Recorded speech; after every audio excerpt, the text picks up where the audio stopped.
Hi everyone, welcome to my channel 4 Flavors. Are you bored of eating dal, sambar or any red colored curry daily?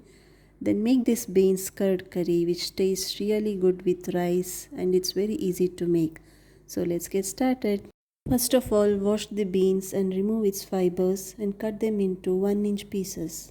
Now put these pieces in cooker, add sufficient water and cook it just for 1 whistle. Take freshly grated coconut into a blender jar. Add curry leaves, chopped green chili and a teaspoon of cumin seeds. Adding rice flour helps the curry to become thick.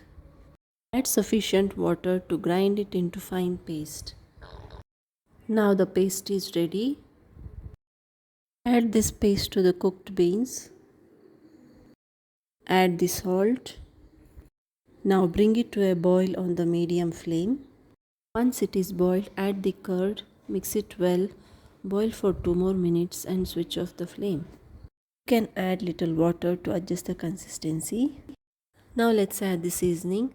Coconut oil gives nice aroma, but you can use any oil. I have used coconut oil here. Now add mustard seeds, asafoetida or hing. Let it splutter.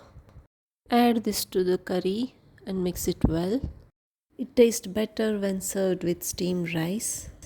Thanks for watching guys. Please subscribe and support my channel.